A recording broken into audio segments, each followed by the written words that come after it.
De hecho, la charla va a hablar de esa sopa química que constituye en nuestro cerebro el enamorarse.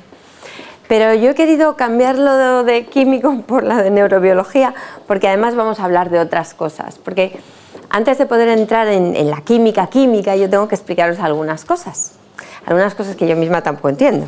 No os vayáis a pensar, porque la ciencia es una de las visiones, pero obviamente hay muchas visiones de cada uno de los problemas. Claro, lo primero que tendríamos que hacer, esto nos encanta a los científicos, porque cuando uno tiene que abordar un problema, lo primero que tiene que hacer es definir qué es lo que está estudiando.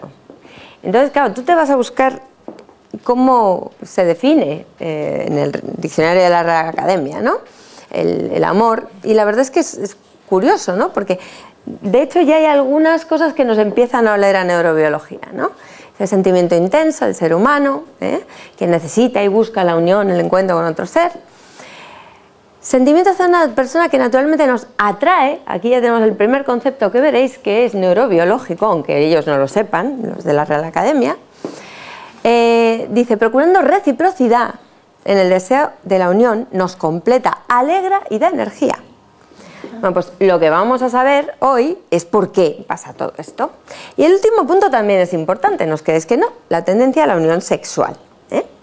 Y la verdad es que el amor es de esas funciones cerebrales que son transculturales, es como la música o cosas de estas, ¿no? Y aquí tenéis algunas de las típicas imágenes y las músicas, ¿no? Que directamente nos trasladan a la relación amorosa. Fijaos. Ahora no se calla este hombre. Bueno, yo esto de la técnica la llevo fatal, O sea que a lo mejor lo pongo y luego empieza a pasar cosas raras. Fijaos, en estudios de Helen Fisher, que es una antropóloga que ha estudiado la fenomenología del enamoramiento romántico y de otros tipos de enamoramiento, ella vio que la atracción romántica está presente en 147 de las 166 sociedades humanas, y en las demás es que no se les hizo la pregunta adecuada, no es que no esté. O sea, que es que el enamorarse, según para quién, son cosas diferentes, ¿no? Entonces, ¿qué sucede? ¿Cómo se define el fenómeno? ¿Qué nos pasa? Bueno, ¿qué os voy a contar a vosotros? El que se haya enamorado pues ya sabe lo que le ha pasado, ¿no? Lo que pasa es que a veces ponerlo en palabras no es tan sencillo, Todos sabemos muy bien, todos notamos muy bien qué es lo que nos pasa, pero luego a la hora de definirlo, pues las cosas no son tan fáciles. Fijaos, cuando uno ve los colores, solo es capaz de ver aquellos colores que puede nombrar. Los colores que no tienen nombre en una cultura no se pueden ver, no se distinguen. Nuestro cerebro no los ve. Es por eso que los hombres ven menos colores que las mujeres, porque las mujeres, como nos vamos a comprar la chaqueta melocotón claro y no sé qué, pues yo tampoco me entero mucho, ¿no? Pero tenemos un repertorio nominativo muy diferente, mucho más amplio que los varones, Bueno, que algunos, los pintores, por ejemplo, no. Bien. Fijaos, en nuestra manera de enamorarnos es diferente, en cierta medida, que lo que podríamos llamar el amor en otras especies. ¿Vosotros creéis que, yo qué sé, otras especies, los chimpancés, se enamoran o no se enamoran? A ver, ¿qué opináis? Sí, tienen amor romántico como nosotros, son capaces de mantener una relación estable, contraer compromisos. No. O sí, pero nosotros desde luego no nos lo parece, ¿no? Simplemente por cómo actúan no nos lo parece. ¿Por qué a medida que vamos escalando filogenéticamente, es decir, a medida que vamos escalando en la escala evolutiva, por qué cambia la manera de abordar una relación de pareja? La relación de pareja de entrada es una relación de apareamiento que tiene como consecuencia el que perdure la especie. Y luego hablaremos de ese tema. Ya sé que suena muy mal, y que a uno le gusta más adornarlo y tal, pero finalmente el fin último es ese, ¿no? Pero ¿qué sucede? Que a medida que las especies requieren de un cuidado más largo de la progenie, ¿vale?, de los bebés, a medida que esos crías o esos bebés necesitan durante más tiempo cuidados, la relación se tiene que prolongar para que esas crías puedan sobrevivir adecuadamente, porque si las tienes y luego se mueren, pues no sirve de nada. Entonces, biológicamente, tiene que tener una continuidad para garantizar la supervivencia de esas crías, ¿vale? ¿Qué le pasa al hombre? Pues que la especie se juveniliza, nos hacemos más como crías de otras especies. Si comparamos al humano adulto con crías de otras especies, nos parecemos más. Nosotros nos parecemos más en nuestra estructura craneal y demás a los monos jovencitos, que no a los monos más mayores, que ya les crece todo y tal. Nosotros también nos crece, pero de otra manera, ¿no? De hecho, en los adolescentes veis muy bien ese cambio, ¿no?, de conformación craneal. A los chicos de repente les crece la nariz, luego les crece esto y tal, ¿no? ¿Os habéis fijado? A las chicas les pasa un poco menos porque siguen más juveniles en cuanto a estructura craneal a medida que envejecen. Fijaos, además, esa juvenilización no solo es externa, sino que nuestro cerebro también necesita más tiempo para desarrollarse.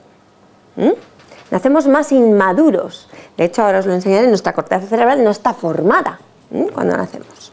Bueno, pues eso hace, esos requerimientos hacen que las crías de la especie humana necesiten cuidados durante mucho más tiempo y, por lo tanto, evolutivamente hemos ido cambiando nuestras actitudes para prolongar nuestras relaciones. Y eso ha hecho que nuestras relaciones amorosas también se vean influenciadas.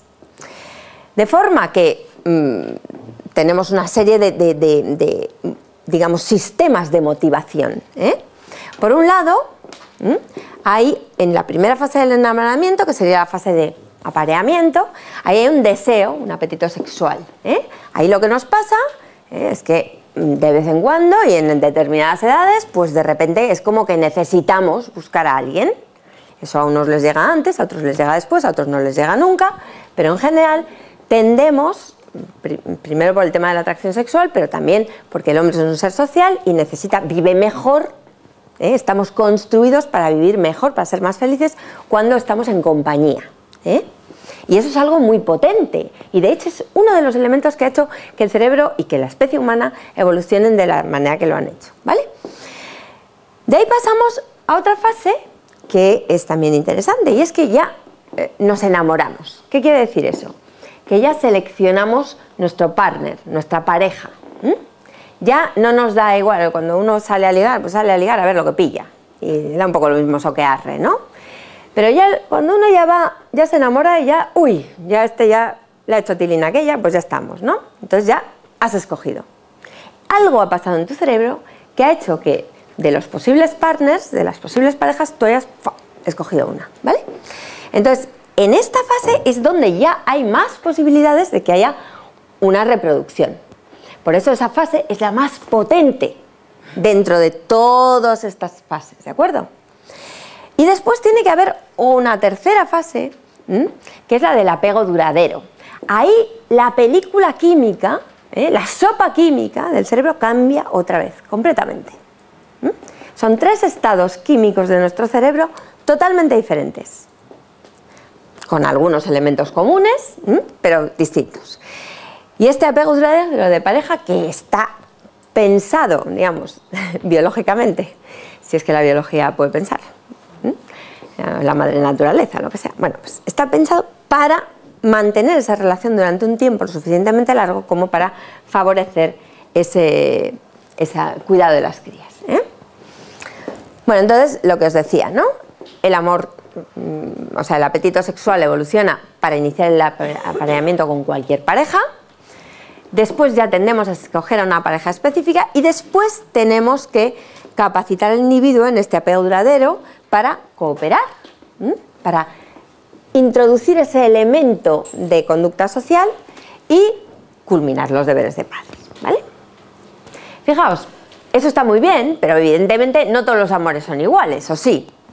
¿Quién ha estado enamorado más de una persona? Levantar la mano. ¡Ay, qué pocos, macho! Ah, menos mal que Fernando levanta dos brazos, porque si no, caramba, me habéis dejado sorprendida. Bueno, es igual. Esto os lo cuento, pero tranquilos, no pasa nada y tal. Bueno, entonces vamos a ver, hay diferentes tipos de amor, ¿no? Hay el amor romántico. Fijaos, esta es una teoría, la teoría de Stenberg, que establece la teoría esta triangular, ¿no? En la que hay un elemento pasional, un elemento de compromiso y un elemento de intimidad. En función del peso de esos elementos en una relación, pues podemos tener diferentes tipos de enamoramiento o de amor, ¿no? Entonces el amor romántico es en el que hay intimidad y pasión, pero todavía no hay compromiso. Y dice, bueno, mira, yo, ¿sabes? Igual como que te dejo y tal. Bueno, en el me gustas no llega a haber ni siquiera pasión. Me gustas, tal, estamos juntos hoy, estamos muy bien, pero tampoco te esperes aquí nada, ¿no? Entonces, estos tres elementos que van cambiando van proporcionando, digamos, un color diferente también a esa tormenta química que se produce en nuestro cerebro, ¿vale? Bueno, entonces esto es simplemente los tres elementos, ¿no? La intimidad, los sentimientos dentro de la relación que promueven el acercamiento, el vínculo, la conexión, la pasión como ese estado intenso de deseo. Fijaos que aquí ya son neurotransmisores diferentes o químicas diferentes las que tenemos, y la decisión o compromiso por mantener ese amor. Y ahora veremos un poquitín de qué va. Fijaos, en todas estas conductas, que son comportamientos esenciales de la especie humana, tenemos toda una serie de áreas dentro del cerebro, pero dentro del cerebro más profundo, de un cerebro bastante antiguo, que están siendo activadas, que están participando, ¿vale? Y entonces vamos a irlas viendo un poquitín, qué es lo que pasa en cada fase. Os voy a contar algunas cosas que no tienen también que ver con la química, pero que son preguntas que siempre me hacen, y entonces esta vez he decidido incorporarlas ya en la charla para que luego cuando me las hagáis ya sepáis de qué va, y así ya esto, ¿vale? Entonces, una de las primeras cosas que te dice la gente, sí, pero claro, tú sales y te da lo mismo lo que arre, pues no es verdad. Hay gente que gusta más y gente que gusta menos, ¿no? ¿Y eso por qué? Porque ¿qué es lo que pasa? ¿Por qué tenemos como una especie de hardware, ¿no?, que nos hace ver determinadas caras o determinadas personas como personas más atractivas, ¿vale? Y otras que no. De entrada, lo que sí que es verdad es que eso es diferente en las chicas que en los chicos, Entonces, lo que os voy a contar siempre hay que ponerle el toque rosa o azul, O sea que, pero bueno, dentro de eso hay algunos aspectos comunes que además son transculturales. También hay un factor cultural, en la apreciación o en la definición de los juicios estéticos. De entrada, hay una cosa, y es que a las mujeres, ¿sabes esto que dicen los chicos, no? Se hacen más las duras, ¿no? No es que se hagan más las duras, es que el compromiso sexual para una mujer tiene consecuencias mucho más importantes, o puede tenerlas, que para un hombre. Entonces, eso que ahora ya no es verdad tanto, porque hay sistemas que permiten equiparar esas cosas, tiene todavía consecuencias a nivel emocional. ¿Por qué? Porque como eso siempre ha sido así, es decir, para una mujer el tener una relación sexual antes de la aparición de los sistemas anticonceptivos, pues conllevaba un embarazo, y eso conlleva un gasto biológico muy importante, Eso hace que evolutivamente el sistema de selección en la mujer evolucione de una forma diferente que en el hombre, porque el coste que tiene esa elección es diferente. Nuestra toma de decisiones viene dada en función del coste que tiene esa decisión, de la consecuencia que tiene esa decisión. Aunque luego hay cosas muy divertidas que os contaré. Por ejemplo, en qué medida somos conscientes o no de lo que decidimos y de lo que escogemos. Pero bueno, ya hablamos. Fijaos, en el caso de los digamos, valores o elementos que nos resultan más o menos atractivos de nuestra pareja potencial, Eso también, en los estudios de Helen Fisher, lo que ella propone es que también tiene un lastre evolutivo. ¿Y cuál es ese lastre evolutivo?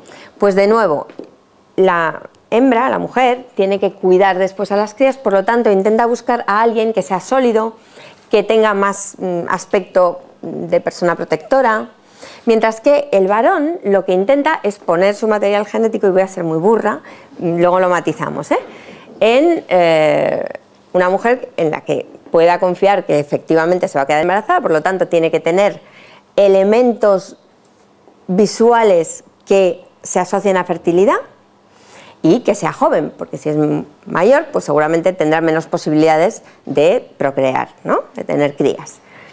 Entonces, lógicamente, escoge unas facciones que den más sensación de juventud. Esa es una de las mujeres en general tienen las facciones más juveniles, tienen los labios más rojos, y si no, uno de los elementos que hacemos las chicas es pintarnos los labios, ¿no? Precisamente para favorecer esa sensación, porque nos vemos mejor, pero es para favorecer esa sensación de juventud, entre comillas, ¿no? Bien. Fijaos, de todas maneras hay otro elemento más, para acabarlo de complicar. Y es que nosotros cuando estamos buscando algo que nos produzca placer, y aquí he preferido poner algo de comer mejor, o sea, escoger una figura que tenga algo de comer mejor que una que tenga chicos y chicas, porque quedaría un poco feo. Porque, a ver, el amor es muy amplio y uno puede enamorarse de gente muy fea o muy guapa o muy lo que sea, Entonces vamos a ponerlo en términos más, con un valor hedónico más claro, ¿no?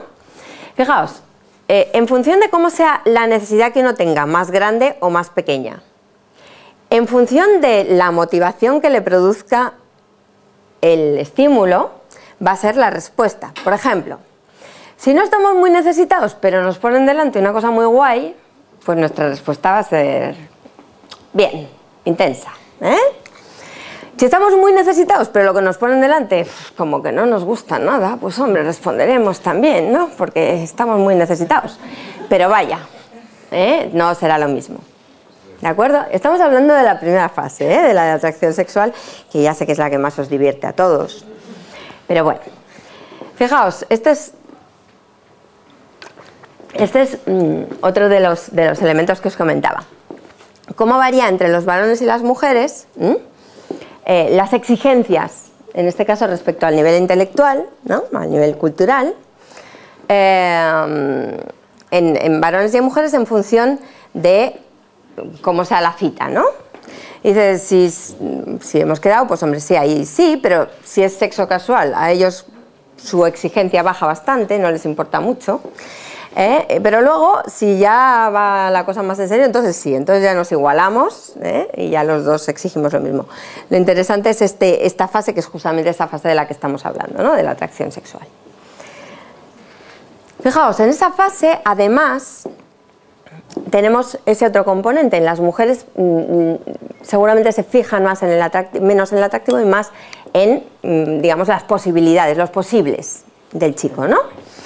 Entonces, en ratones esto lo podemos mirar, y lo miramos, porque para eso tenemos ratones, ¿no? Para poderles mirar estas cosas que no podemos mirar en humanos. En los ratones, nosotros lo que hacemos es exponer, bueno, sabéis que existen unos elementos químicos que se llaman feromonas, que utilizan un sistema olfativo accesorio para producir atracción, empatía, ¿vale? Entonces, fijaos, lo que sucede es que si exponemos a una hembra a un macho dominante o a un subdominante, lo que vemos es que, de hecho, cuando les pones al macho dominante, se produce una mayor producción de neuronas, se produce una mayor neurogénesis. ¿Esto qué significa? Bueno, nosotros cuando aprendemos algo, cuando cambiamos nuestra conducta, tenemos que hacerlo a base de cambiar la estructura de nuestro cerebro. Bien sea creando nuevas neuronas o bien sea creando nuevas ramitas en las neuronas, nuevas antenas en las neuronas que le permiten comunicarse mejor. Bueno, pues la hembra solamente crea nuevas neuronas cuando el macho a la que se les pone es el dominante. Si es un subdominante, si no es el jefe de la manada, no hay manadas entre los ratones, no me hagáis caso, pero vaya. pues entonces no sucede esto, ¿de acuerdo? Y esto se ha estudiado en diferentes regiones cerebrales, ¿de acuerdo? Sabemos que las feromonas en sí mismas inducen neurogénesis. Lo que no se sabía es que había este bias, ¿no? Este sesgo. No solo eso, sino que aquí veis lo que os comentaba, ¿no? La manera de juzgar el atractivo de unas caras, es diferente en los varones que en las chicas. Y ahora os cuento en qué se diferencia. Fijaos, hay una región, dejadme que os lo explique y ahora vuelvo. Hay una región que está en la corteza orbitofrontal, aquí encima de del ojo. Bueno, pues hay una corteza aquí, una parte de la corteza cerebral, ¿vale? Que sabemos que tiene que ver, primero, con el placer sensorial, pero también con las expectativas que a nosotros nos genera ese placer, ¿vale? Bueno, pues lo que se vio en los estudios de neuroimagen, en estos estudios, fue que cuando comparabas, se mostraban caras atractivas y no atractivas y se veía la respuesta en zonas relacionadas con el placer. Entonces, en esas zonas la respuesta pues, era más intensa en los varones, pero también se producía en las mujeres, aquí lo veis. Y aquí se producía la respuesta contraria, cuando había caras no atractivas. Pero fijaos, es decir, el placer que provoca una cara atractiva, pues más o menos es mayor en los varones, esto ya lo sabíamos, porque la información visual es más importante a la hora de producir sensaciones placenteras en el varón que no en la mujer, por eso nosotras no nos compramos los calendarios con tíos desnudos, es así. Pero ¿qué sucede? Aquí hay una cosa muy interesante. Hay una inactivación, en las mujeres hay una inactivación completa de las zonas de expectativa. Nosotras vemos un chico guapo y vemos un chico guapo y ya está. Y bueno, ¡ay, qué bien, qué guapo! Punto. Ellos ya están pensando en a ver qué vamos a sacar. Es lo que viene a decir este estudio, y no lo digo yo, de verdad. Es decir, las áreas que identifican la potencial recompensa que va a producir esa persona o ese elemento, se activan más en los hombres cuando ven caras atractivas. En cambio, a nosotras se nos activan más cuando, por ejemplo, vemos un cacho de chocolate. ¿Qué le vamos a hacer? Es así. Bueno. Entonces, esto no quiere decir que tengamos que ser reduccionistas, Quiere decir, las preconceptualizaciones que nos suelen vender en internet, tipo esta, pues hombre, tampoco es esto exactamente, ¿no? Pero fijaos. Bueno, pues voy a ir un poco más rápida, ¿vale? Para poderos contar más cositas. Bueno, entonces esto siguen siendo diferencias de género. Aquí viene a decir un poco lo mismo, ¿no? ¿Cuánto tiempo crees que necesitas conocer a una persona para acostarte con ella? Estos son estudios hechos en un campus universitario, o sea que la gente no se corta un pelo, vaya, que no creáis que es en una cosa así muy conservadora. Bueno, pues en las mujeres el tiempo es mucho más largo que en los hombres, Claro, eso hace que te pones a esperar y a veces esperas que ya no sabes ni lo que estás esperando, ¿no? Pero bueno.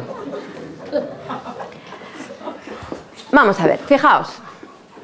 De hecho, eso tiene una connotación que es que la interpretación, nuestro cerebro siempre interpreta, se inventa la realidad está ahí, pero lo único de lo que tenemos certeza es la percepción de esa realidad, que es subjetiva.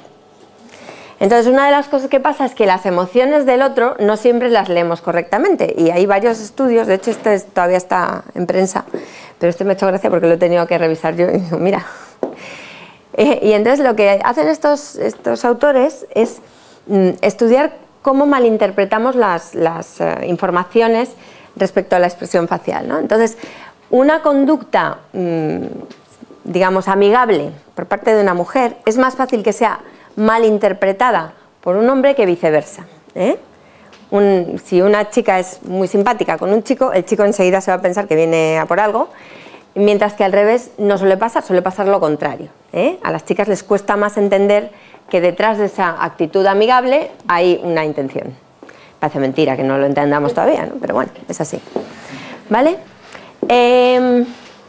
Bueno, dejarme que sigamos un poquito más. Una de las cosas que es interesante es ver que cuando nos fijamos en las caras más atractivas, las que más atractivas nos resultan son las que se parecen a nosotros. Hay un estudio en el que se evaluó, ¿no?, la cantidad de atracción en función de la similitud de la cara que se le presentaba a la persona, al sujeto de estudio, ¿no? Y lo que se hacía era coger muchas caras y entre ellas coger una modificación hecha por ordenador de su propia cara, convirtiéndola en el sexo opuesto. Y esa era la que más sujetos escogían, ¿eh? O sea, que te enamoras de tu padre y todo esto, pues parece que en parte es así. Bueno, hay otra cosa y es la belleza, ¿no?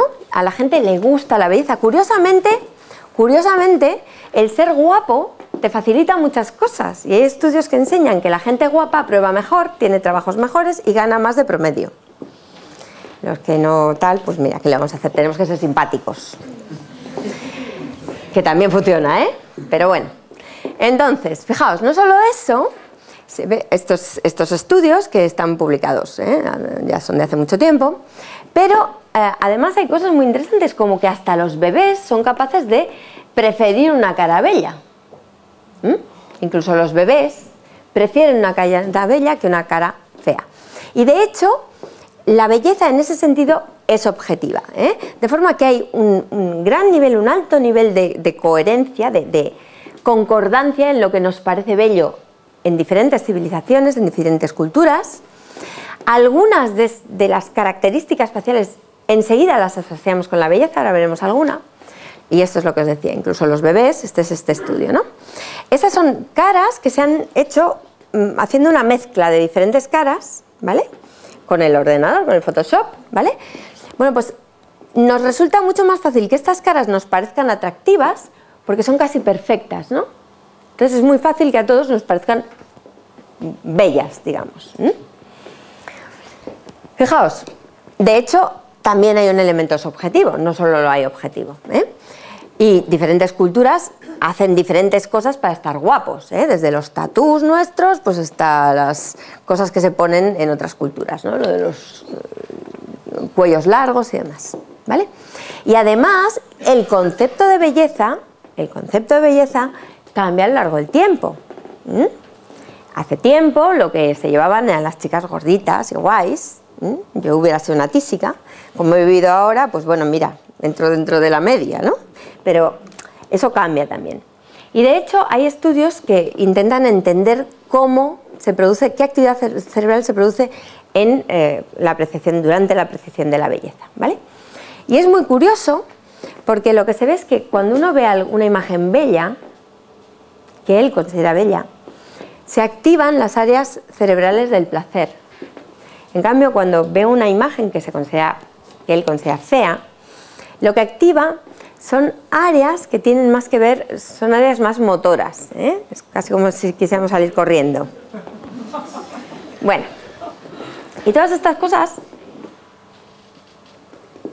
las podemos ver mediante esos estudios de resonancia magnética funcional y demás, que lo que hacen es estudiar, mientras los sujetos están realizando una tarea, pues ver qué áreas del cerebro se están activando. Y eso también nos permite entender qué sustancia química se va a liberar. Porque en el cerebro cada estructura tiene una dotación química diferente, tiene un fenotipo, una identidad química distinta, ¿vale? Bueno, entonces por eso podemos saber, viendo esas imágenes, qué áreas, como os decía, se van activando y cuál es la valencia emocional de esa percepción de la belleza, de ese juicio estético que realizamos.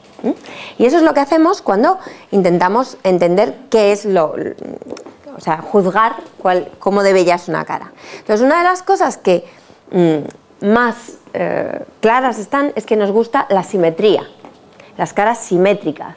Y eso es porque muchas alteraciones genéticas conllevan una cierta asimetría, porque los genes se encargan de muchas cosas a lo largo de la vida, de cosas diferentes, ¿vale? Pero al principio lo que se encargan es de definir una línea media. Nosotros somos más o menos, que no lo somos, más o menos simétricos. Pero de hecho hay un ejercicio que es muy divertido, que es que cojáis una foto vuestra y con el Photoshop la partáis por la mitad y hagáis dos caras izquierdas y dos caras derechas. Miradlas, ya veréis qué divertido. Cambia completamente, ¿vale? pero es muy interesante verlo. Bueno, entonces, nos gusta la simetría, ¿eh? Y además nos gustan las caras que no se salen demasiado de lo normal. Fijaos en todas estas caras, ¿vale? Y en cambio, fijaos en esta cara que es un merge, ¿eh? Es una unión de todas estas caras. Esta web es muy diver porque podéis entrar y manipular vuestra cara y hacer mezcla de caras con vuestra cara, es súper divertida. Face Research, ¿eh? La investigación en caras se llama. ¿Vale? Entonces, esa es una de las cosas, pero luego hay otras cosas que tienen que ver más con el cuerpo. Por ejemplo, el índice entre la cintura, las medidas, ¿sabéis eso del 60, 80? ¿Cómo es eso? ¿80, 90? 60, eso. Eso, sí, porque si no sería como así, ¿no? Bueno, ¿por qué? Porque lo que se prefiere es las caderas anchas. ¿Por qué? Porque las caderas anchas son signo de fertilidad. Entonces se buscan esos signos de salubridad y de fertilidad, digamos, ¿vale? Fijaos, esto es muy interesante también. Los rasgos faciales que nos gustan en una chica no nos gustan en un chico. Los ojos más grandes gustan más en una chica, las mandíbulas más prominentes, más salientes, gustan más en un chico. Entonces, todos esos rasgos sabemos ahora que están determinados por las hormonas sexuales. Durante la evolución ontogenética, cuando un individuo se está formando, la participación de esas hormonas es lo que va a proporcionar unos caracteres u otros. Y eso es lo que falla a veces en las personas que no tienen claro el sexo. Fijaos, lo que decíamos antes, todo esto nos hace escoger. Pero nosotros, de hecho, cuando escogemos no somos conscientes de lo que escogemos. O no sabemos por qué lo hemos escogido. Si yo ahora os preguntara por qué habéis tomado alguna de las decisiones que habéis tomado en vuestra vida, en muchos casos no lo sabríais. Si os empezáis a plantear, ¿y yo por qué estudié esto? ¿Y yo por qué hice lo otro? Algunas veces sí que está muy claro, porque me lo dijo mi padre. Bueno, pues muy bien, ¿no? Pero en otros no está tan claro, ¿no? Y en muchos casos, si te preguntan, ¿y por qué escogiste a esta persona? Pues dices, hombre, porque me enamoré. Sí, pero ¿por qué? ¿Hubo algo que te... objetívalo, ¿no? Pues no lo sabrías decir. Y seguramente si fueras capaz de objetivarlo es que no te habrías enamorado. ¿Vale? Si fuera, no, es que era un tío muy inteligente, muy no sé qué, y por eso me enamoré. Suena como, uy, ¿no? El amor es, ¡chas!, te enamoras y ya está, ¿no? Bueno, fijaos, el cerebro, para tomar decisiones, lo que hace es crear estados afectivos internos, ¿no? Y eso tiene que ver mucho con las cosas que nos venden también. Es decir, ahora se utiliza mucho esa información que tenemos desde la neurociencia para establecer esas preferencias, ¿no? Porque es muy importante las preferencias que tú estableces. Y si os fijáis, muchas veces la gente tiende a tener las novias siempre iguales, ¿no? Mi hijo todas las tiene con el pelo largo y medio rubias. ¿Qué le vas a hacer? No, es broma, pero todas son muy todas tienen como un punto parecido, ¿no? Él establece unas preferencias, se genera un estado afectivo, y entonces eso es lo que sucede. Fijaos, eso funciona con todo. El experimento típico de ¿qué prefiere usted, Coca-Cola o Pepsi-Cola? Si yo ahora os preguntara aquí, la mayor parte de la gente, en función de los estudios que hay, ¿no?, preferiríais Coca-Cola, básicamente porque es lo más accesible, lo que culturalmente tenemos más establecido, los anuncios de la Coca-Cola los tenemos ahí desde toda la vida. Es como los de mi edad, pues preferimos el Colacao. Bueno, ahora ya han vuelto a hacer la publicidad, está guay, pero vamos.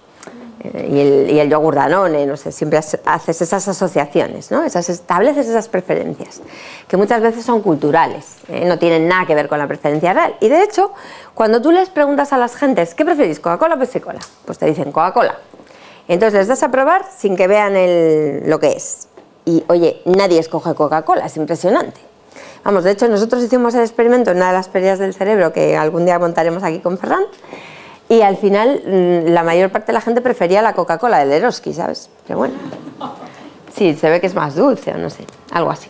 Pero en cambio, si ellos ven, bueno, y esto pasa porque se activan de nuevo esas mismas áreas, las áreas del placer, ¿eh? Bueno, pero si ves el bote, y yo te doy a probar la Pepsi-Cola, y dices, no, no, si es que a mí ya te he dicho que no me gusta la Pepsi-Cola. Y la estás probando del bote de Pepsi-Cola y me dices que no te gusta cuando la acabas de escoger. Y le dices entonces a esa persona, dices, pues cuando era a ciegas la elección has escogido Pepsi Cola. Y no se lo creen. La mayor parte no se lo creen y además te dicen que no. Y dices, no, mira, esta es la tuya. Pues no hay manera. No, me has engañado porque esta sabe a Coca-Cola. Ah, bueno, vale. Entonces, ¿qué pasa? Que hay toda una serie de elementos asociativos. Cuando nosotros conocemos a alguien, según dónde le conozcamos, eso genera toda una serie de emociones. A veces no nos enamoramos de alguien en un contexto y nos enamoramos de esa misma persona en un contexto distinto. ¿Vale? El contexto influye mucho porque nosotros hacemos aprendizajes asociativos. Y eso también se utiliza en marketing, ¿eh? Ponemos una chica muy guapa y siempre la ponemos con las patatas fritas y al final vamos al McDonald's como locos, ¿no?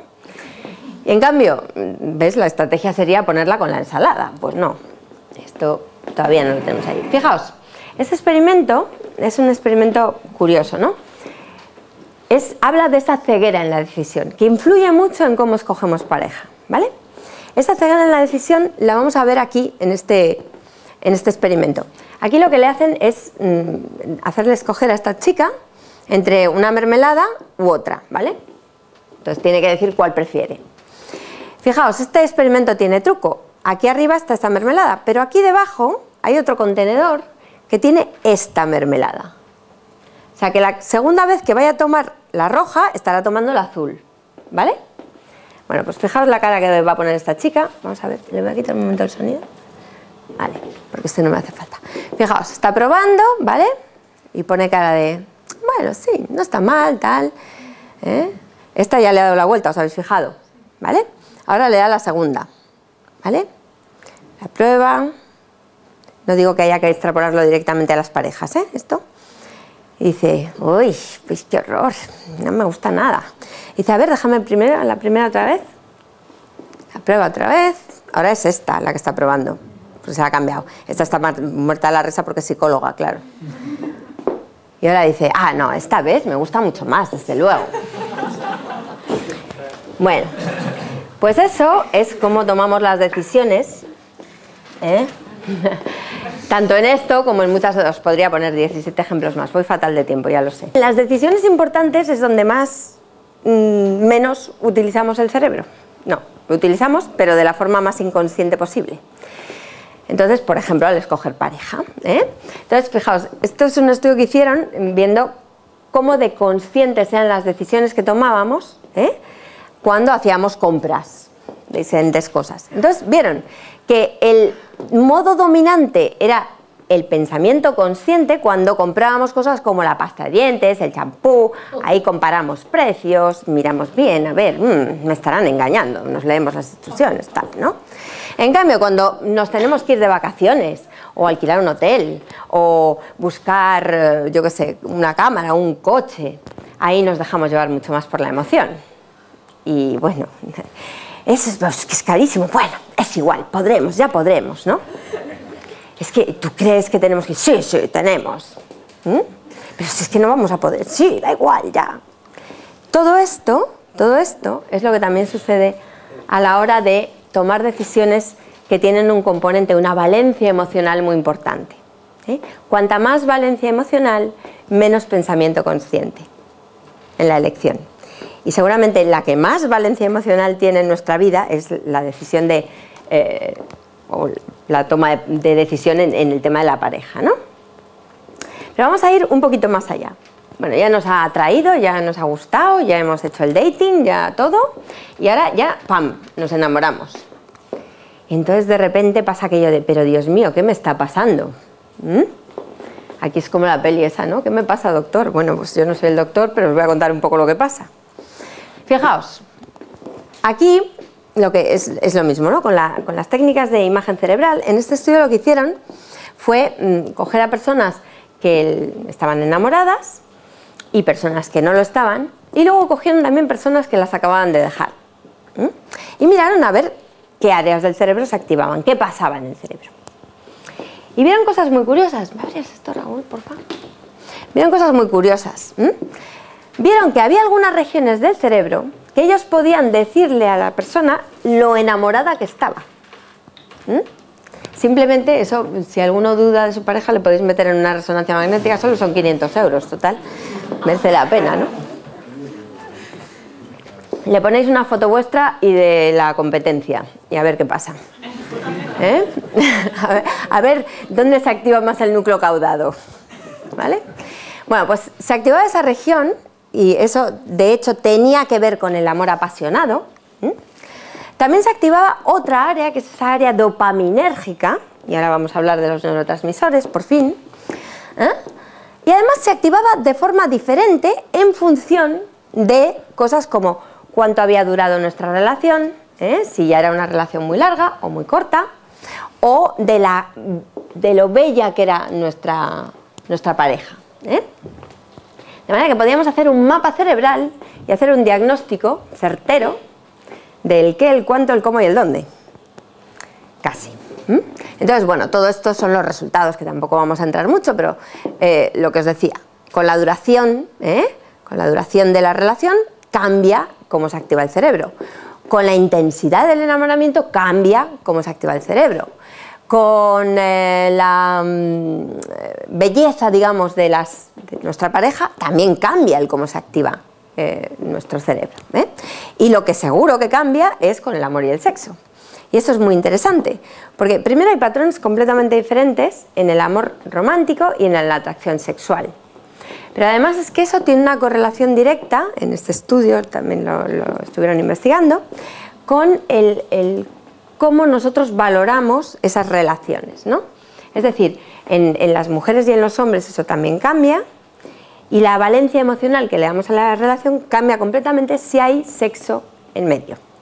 Sobre todo en las chicas. De manera que, por ejemplo, en el estudio lo que se hacía era investigar las expectativas de futuro que tenían las personas en relaciones esporádicas, en relaciones de estas casuales, ¿vale?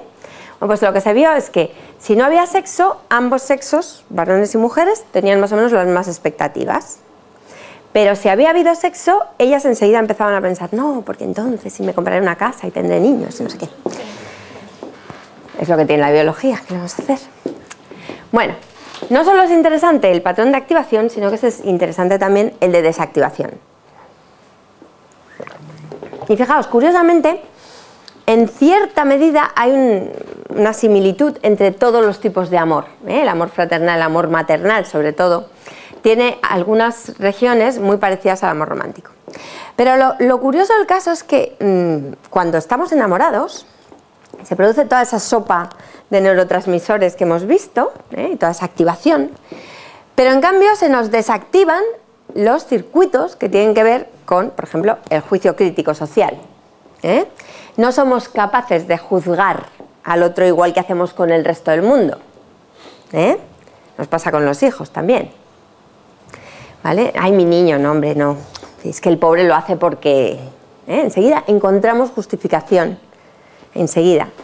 Y esto es un problema porque esto sería, digamos, la explicación en términos neurológicos de por qué el amor es ciego, pero hay algunos estudios que están intentando entender si estas áreas que se desactivan son las que dejan de actuar de forma más crónica en las mujeres, por ejemplo, que son maltratadas. O sea, que tiene una relevancia que trasciende a este dato solo.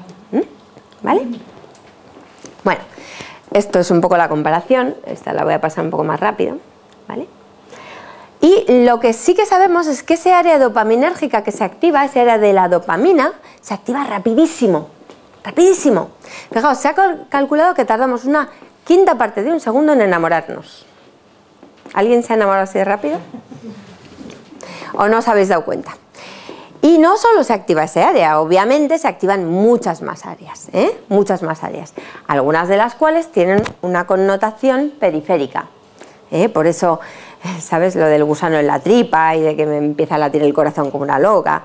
¿No os ha pasado cuando os gusta a alguien pero todavía no hay aquello de que andáis por delante y parece que no podéis andar como bien? Parece que estáis más patosos. Bueno, pues todo eso es porque se produce esa sopa química de miles de cosas en nuestro cerebro en ese momento, ¿vale? Y lo curioso es que se produce sin que nosotros seamos conscientes.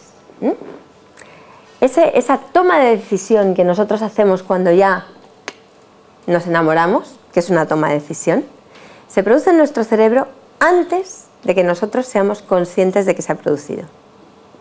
O sea, no sabemos que nos hemos enamorado cuando nos enamoramos, sino que nos damos cuenta, es decir, lo pasamos al plano consciente con un retraso. Bueno, perdonad que esta se me ha colado. Vale. Fijaos, obviamente eso cambia en función de variaciones individuales, cada uno se enamora de una manera, aunque hay unas reglas comunes, pero cada uno tiene una manera de enamorarse. Y a lo largo de la vida nos enamora igual un chaval de 18 años, por suerte, que un tipo de 50, porque si no el tipo de 50 le da un infarto directamente. ¿Vale? Y eso también tiene una serie de correlatos. Fijaos, si lo tuviéramos que resumir, ¿vale? Así, muy a lo burdo, Bueno, fijaos, tenemos varias fases, ¿no? Hemos dicho, la atracción. En la atracción actúan todos estos neurotransmisores, la dopamina, la noradrenalina, y ahora os explico un poquito más, la serotonina y también un factor trófico, un factor de crecimiento neuronal. No quiere decir que nos crezca el cerebro cuando nos enamoramos, no hace falta que os miráis la cabeza, pero sí que es verdad que se produce una plasticidad neuronal. Nuestras neuronas están mejor. Luego hay la otra fase, la fase más de deseo, de pasión, que tiene mucho que ver también con las hormonas sexuales, con las feromonas. Y en la fase más tardía, ya de más compromiso, la sopa química es distinta. Aquí básicamente necesitamos otro tipo de hormonas, la oxitocina, la vasopresina. Ahora os explico. De manera que, fijaos, tenemos toda una serie de vías, las dopaminérgicas, noradrenérgicas y serotoninérgicas, que tienen un papel fundamental en la sintomatología del enamoramiento, en los síntomas que notamos, ¿vale? Entonces, fijaos, ¿qué sucede? Lo primero que pasa es que aumenta la noradrenalina. Lo decíamos antes. Fijamos nuestra atención en esa persona. De repente parece que no hay otra, ¿no? Pero fíjate, si hay otros que... No, es como el único, ¿no? You are the one. Eso de un anuncio que es de Calvin Klein, no sé qué. Bueno, no sé de qué, es igual. Bueno, pues, fijaos, esa direccionalización de la atención se puede producir porque liberamos esta sustancia química que se llama noradrenalina, que es la misma que nos permite estar atentos en una conferencia como esta y no dormirnos y todas esas cosas. Bueno, además, ese aumento de noradrenalina nos permite acordarnos mejor de las cosas que tienen relación con esa persona. Si yo ahora os digo mi teléfono, suponiendo que no os guste a nadie, pues nadie se va a acordar, obviamente, a no ser que alguien me quiera pedir algo. Pero en cambio, si ligáis en una fiesta y lo único que tenéis es vuestra memoria para acordaros del teléfono del susodicho o la susodicha, ya os digo yo que os vais a acordar. Además, eso le pasó a mi marido cuando ligó conmigo. Os reís, pero no es broma, es verdad. Bueno, bien, ¿qué más tenemos? Un cambio en la serotonina. Fijaos, la serotonina se ha relacionado con los trastornos obsesivo-compulsivos. ¿Y qué nos pasa cuando nos enamoramos? Que nos obsesionamos, ¿no? Bueno, pues eso es porque nos cambian los niveles de de serotonina, perdonad. De forma que, de hecho, estamos completamente, fijados obsesivamente en esa persona. No paramos de llamarla, hacemos toda una serie de conductas que, de hecho, si no fuera porque estás enamorado, te tildarían de un obsesivo, Si en lugar de llamar 70 veces a tu novia, llamar 70 veces a tu vecino diría, bueno, este está un poco para allá, ¿no? Vale, ¿qué más tenemos? Esto es lo más importante. El aumento en dopamina, ¿vale? El aumento de dopamina, lo primero que hace es centrarnos en esa persona. Es decir, fijaos, la dopamina es muy importante porque es una sustancia que tiene mucho que ver con funciones fundamentales en el sistema nervioso central. De hecho, es la sustancia que pierden, está aquí en esta parte de nuestro cerebro, y es la sustancia que pierden las personas que tienen enfermedad de Parkinson. Bueno, pues la dopamina, cuando aumenta, cuando nos aumentan los niveles de dopamina, lo que tenemos es una euforia, perdemos el apetito, perdemos el sueño, tenemos síntomas periféricos también, temblor, palpitaciones, ¿vale? Esto mismo es lo que producen determinadas drogas de abuso, exactamente eso, ¿vale? Aumentos de dopamina en nuestro cerebro. Y de hecho eso ha hecho que consideremos que el enamorarse es una especie de adicción química, ¿vale? ¿Por qué? Pues básicamente porque tenemos los mismos síntomas. Tenemos la dependencia, es decir, cada vez quieres más, y dices, joder, es que ya no sales con los amigos, joder, es que cada vez quieres más de esa persona, durante esa fase de enamoramiento romántico. Luego cuando ya te has casado ya está, pero no, es broma, es broma. Bueno, pero luego además si te dejan tienes un verdadero síndrome de abstinencia. Y bueno, lo de la gente que se mata por amor, ¿no? Y eso puede llegar a depresiones clínicas, depresiones reales, clínicas, puede llegar a suicidios, puede llegar a 1000 cosas, ¿vale? Y luego es verdad que puede haber recaídas. La recaída es uno de los problemas más importantes en la adicción a drogas químicas, pero en la adicción amorosa también. No hay nada peor que volver a salir con el novio de los 17, ¿no? Pero es verdad que de repente se hace una asociación de contexto, ¿no? Y rápidamente vuelves a recaer. Bueno, fijaos, esa dopamina, de hecho, es el sustrato, es el elemento químico que subyace a la recompensa, al placer, las áreas del placer. Ese sistema es muy potente en nuestro cerebro y tiene que serlo, porque es el encargado de que se garantice la supervivencia del individuo y de la especie. Por lo tanto, tiene que producir una sensación placentera que nos haga repetir esa conducta. Eso se llama el refuerzo, produce refuerzo. De manera que todo lo que nos produce placer tendemos a repetirlo y lo que nos produce disgusto tendemos a no repetirlo. ¿De acuerdo? ¿Vale? Entonces, ese sistema de hecho se definió en ratitas porque lo que les hacía, nuestro cerebro funciona con electricidad. Bueno, pues a las ratitas lo que se les hacía era colocarle unos electroditos que hacían de neuronas, digamos, que hacían de estímulos, ¿vale? Entonces esos estímulos, en lugar de venir del exterior, venían de la propia sonda que tenía la ratita colocada en su cerebro, ¿vale? En lugar de venir de la comida o de lo que fuera. Bueno, pues lo que se le hacía a la ratita es que podía dar a la palanquita y estimularse ella solita, ¿vale? Lo que vieron los investigadores es que había zonas del cerebro donde tú ponías el electrodo y la ratita daba una vez y no volvía a dar. O sea, no le había gustado nada. Pero en cambio había otras que la ratita daba una vez y no paraba. Vamos, y había otras que es que dejaba de comer y todo. Esas áreas se pudieron mapear en el cerebro. Se puede hacer un mapa y definir estas vías, que son esas vías dopaminérgicas. Eso es pura dopamina. De manera que, de hecho, cuando te enamoras podríamos decir que te da el subidón dopaminérgico, que a mí me lo inventé yo eso. Bueno, pues esa es la misma región, son las mismas regiones, ¿vale?, que estimulan, que afectan las drogas de abuso, ¿vale? Y por eso esa fenomenología es parecida, ¿de acuerdo? Bueno, esto es simplemente lo mismo, pero en estudios de neuroimagen, ¿vale? Y vemos todo el circuito que se está activando cuando nosotros sentimos ese placer, ¿vale?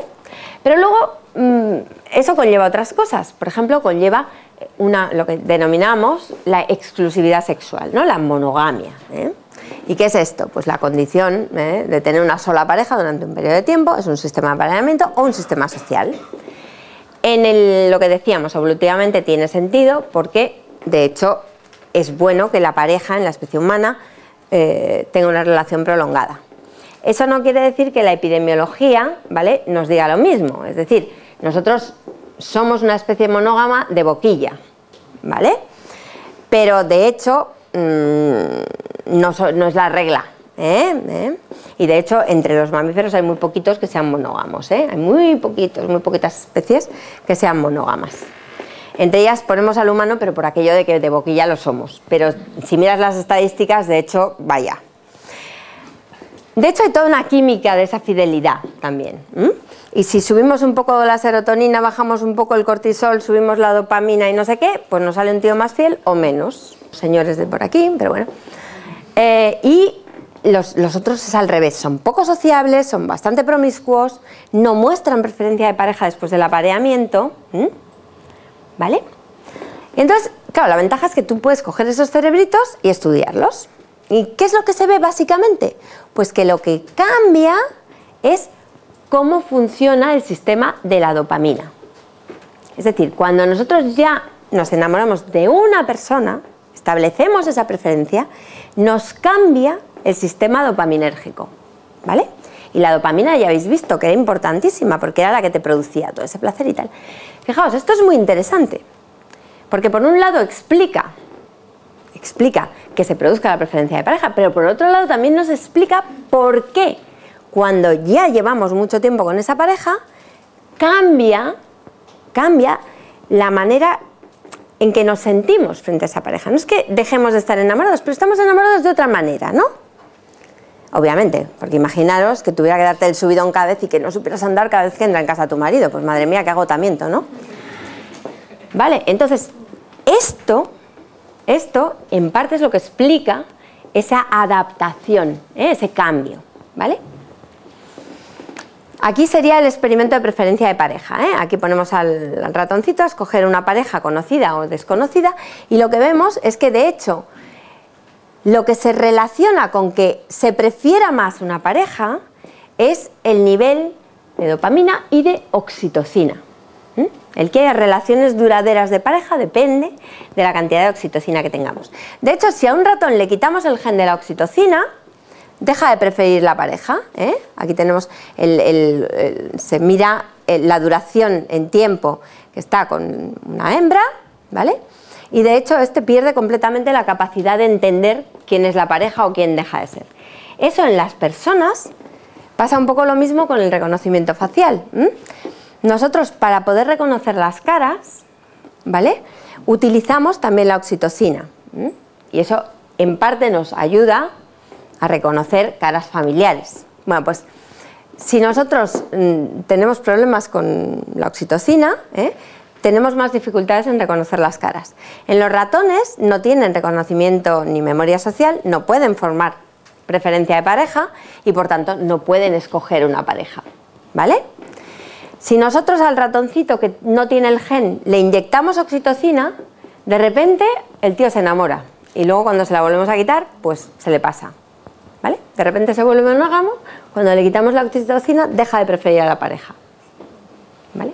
No os digo que inyectéis oxitocina a nadie, A ver, que nadie extrapole, que esto es peligroso. Vamos a empezar. A mí es curioso porque cuando a veces cuento esta charla y tal, lo primero que te preguntan, oiga, ¿y entonces para los maridos infieles qué decía usted que había que dar? ¿Las dietas hiperserotoninérgicas o qué? Y todos como locos buscando en la literatura a ver en qué alimentos hay serotonina, ¿no?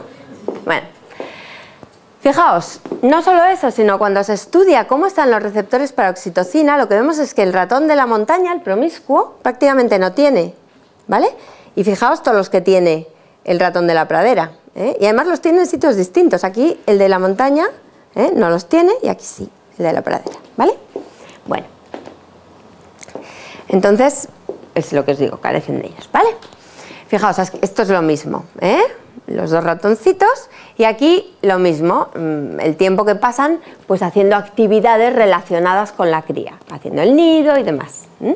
Bueno, de manera que fijaos, tenemos por un lado todos esos núcleos dopaminérgicos que os enseñaba, todos los verdes, pero por otro lado los núcleos de oxitocina y de vasopresina, aquí lo tenemos, ¿vale?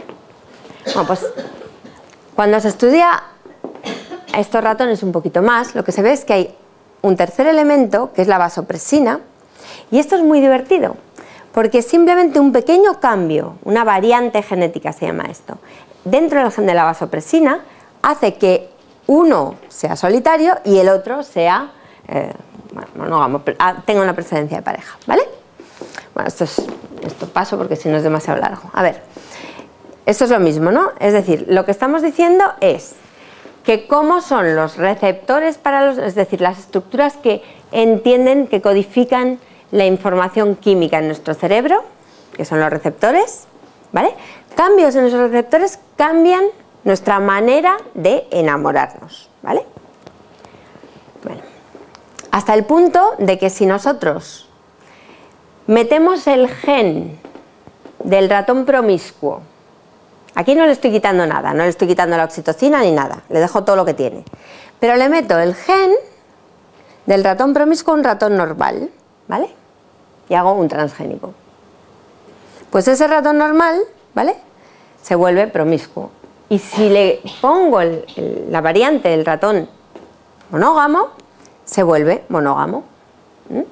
Ahora que cuando Larry Young, que es el investigador que hizo este estudio, lo publicó, lo primero que le preguntaron fue esto: entonces, ¿yo puedo convertir a un individuo promiscuo en monógamo? ¿Vale? ¿Puedo inyectarle algo para que de repente se enamore? Bueno, esto ya sabéis que se ha intentado de muchas maneras, ¿eh? Pero evidentemente hay otros factores, ¿eh? No a todos nos gusta lo mismo y no de la misma manera, ¿de acuerdo? Y eso, ya he acabado, ¿eh? Tranquilo. Y eso es muy importante porque, fijaos, aquí hay varios mensajes, ¿no?, en la charla, yo creo. Por un lado, tenéis que saber que los sistemas que se encargan de esa formación de lazos a más largo plazo no son sistemas tan como los que se encargan de hacer que nos enamoremos. ¿Por qué? Porque no están relacionadas tan directamente con la supervivencia del individuo de la especie. Están relacionadas con la cría, están relacionadas con otras cosas. Eso hace que muchas veces, pasada la fase de enamoramiento romántico, la gente tienda a desencantarse, porque la gente se debe pensar que siempre va a ser igual, me va a dar el subidón. Entonces hay mucha gente que se hace como adicta a ese subidón dopaminérgico, y entonces son los monógamos sucesivos, ¿no? Me vuelvo a enamorar, que es una sensación guay, y entonces otra vez para que sea una sensación guay. Y hay una cosa que es difícil de establecer, porque es difícil de establecer a nivel de investigación, pero que cada vez más estamos viendo, y es que, de hecho, ese subidón dopaminérgico uno lo puede tener con la misma persona. O sea, no perdáis la esperanza, aunque os hayáis casado ya, tranquilos. Pero hay que currárselo. Entonces, todos esos elementos culturales, sociales, de aprendizaje, son muy importantes. Y hay un truco, os voy a dar un truco, aquí estamos, os doy un truco, va. Hay un truco, y el truco es que la dopamina se encarga, dice, vaya truco, tía, la dopamina. No, tranquilos, que tiene una aplicación práctica. Bueno, la dopamina se encarga de los aprendizajes de novedad, de entender la novedad y de que nos guste la novedad. Fijaos, en los ratones, si les ponemos con una hembra, pues ellos pueden ir haciendo hasta un momento determinado, y en ese momento determinado ya no llegan a más, ¿vale? No vamos a contarlo y compararlo con los humanos, porque los ratones están en una fase evolutiva anterior a la nuestra y duran más, vaya. Bueno, ¿cómo puedo hacer que repitan? O sea, que en esa fase de agotamiento sexual vuelva a establecerse otra vez el patrón de apareamiento, cambiando la hembra, poniendo algo nuevo. Uno de los trucos, digamos, que podemos aplicar sería el mantener la sorpresa, el que la vida con nuestra pareja no se convierta en una rutina, en que sepamos ver eso diferente. Fijaos, la mayor parte de las cosas están aquí, están en nuestro cerebro. Aunque tú tengas un subidón de dopamina con una nueva, dentro de 10 minutos se te va a pasar también, no va a ser distinto, ¿vale? Es la vida. Entonces, a no ser que, a ver, lo te puedes llevar bien o mal, eso no estoy hablando de eso, estoy hablando de esa necesidad, ¿no?, de recargar el sistema. Pues lo podemos recargar nosotros. Y el amor está en nosotros, no está tanto en el otro, sobre todo en esa fase ya más a largo término. Entonces, uno está enamorado si quiere estarlo, sería el mensaje. ¿Y cómo consigues que el otro también lo esté? Que si no es una faena. Pues manteniendo la sorpresa, manteniendo la admiración, manteniendo esas áreas tuyas, ¿no? Muchas veces en muchas culturas, sobre todo en las mujeres, esto ha pasado durante mucho tiempo porque no teníamos otra forma de mostrar quiénes éramos y de ser nosotras mismas que ser madres de o esposas de, Ahora ya no, ahora ya ellos son nuestros hijos. Soy hijo de, y soy el marido de, ¿no? Pero tampoco está mal, ¿no? Bueno, le dan un poco más de margen. Pero incluso si no existe eso, es muy importante que uno sea uno y luego esté enamorado de alguien. Porque si no, eso es malo para los dos, digamos. Entonces, el mantener esa emoción, el mantener esa sorpresa, el cultivarse, el llenar esa vida no solamente de la relación, es fundamental. Y es lo que al final, porque el hombre es un ser social, hace que esa relación crezca, se mantenga y nos proporcione tanto placer o más que al principio. Pero hay que saberlo descubrir, ¿no? Entonces, estos son consejos, parezco la Elena Francis, pero os doy el argumento biológico, que siempre tiene su gracia. Y, hombre, yo creo que si hay algo que a mí me gustaría es que la neurociencia la pudiéramos utilizar como herramienta de cambio social, si me permitís. Y que nos ayude, entendiéndonos y sabiendo por qué nos pasan las cosas, de alguna forma somos más capaces de actuar sobre ellas. Y no nos sentimos tan indefensos, ¿no? Sabemos que hay un margen de maniobra, sabemos que podemos cambiar esas circunstancias, podemos cambiar nuestro cerebro.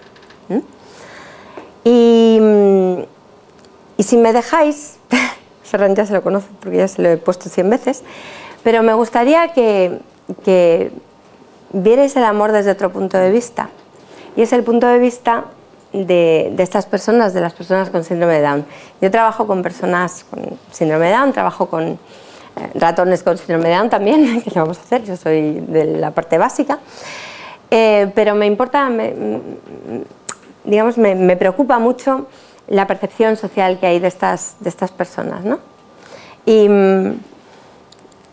con ellos hicimos un CD, básicamente porque hay otra de las cosas que sabemos los neurobiólogos, es que la gente tiende a no gustarle lo diferente, porque hay una cosa que se llama neofobia, entonces lo que es distinto o nuevo no nos fiamos, tendemos a ir con lo similar, ya habéis visto también incluso cuando nos enamoramos, ¿no? Lo que es más parecido a nosotros, ¿vale? Bueno, pues nosotros quisimos, para que la gente les conozca, como no se van a acercar a ellos porque son distintos y su aspecto es distinto, pues lo que hicimos es hacer un CD en el que ellos dicen lo que piensan y cuentan lo que sienten. Y os voy a poner una canción en la que veréis cómo ellos se enamoran, cómo ven el amor, ¿vale? Esta canción la compuso una chica que se llama Ruth Arroyo y ella lo que reivindicaba en su canción era el poderse enamorar como alguien que no tiene síndrome de Down. ¿Por qué tiene que parecer mal que yo, porque tengo síndrome de Down, me dé un beso con mi pareja, ¿no? O me abrace, o tenga mi casa y viva con él. Bueno, pues eso es lo que ella cuenta en esta canción. Si me podéis bajar un poco las luces, puede ser, para que lo vean un poquito.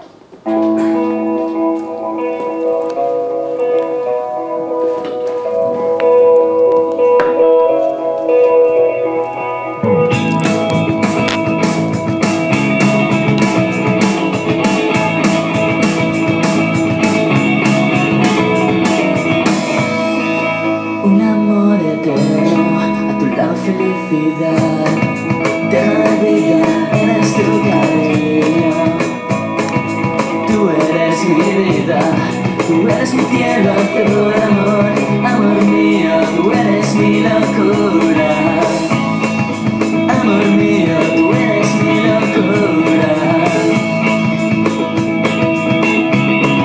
Felices en un mundo de sueños, que son solo sueños. Felices en un mundo de sueños, son solo sueños. Tú eres el amor que tú y yo vamos a compartir, toda la felicidad de nuestras vidas y corazones, abrazados en un momento lleno de pasión, escondidos en un huerto oscuro, en la esquina de mi habitación, escondidos en un huerto oscuro, en la esquina de mi habitación.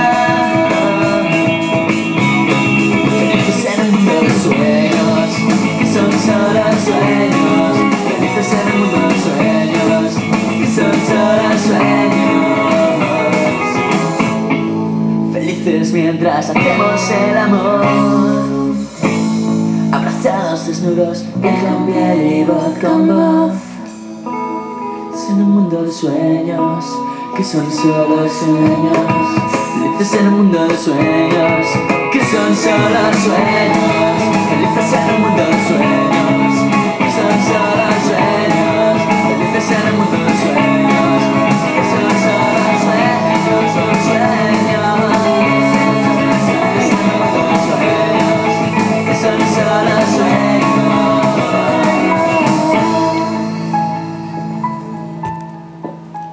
Bueno, ya veis que lo que dicen es muy parecido a lo que cualquiera de nosotros podría decir.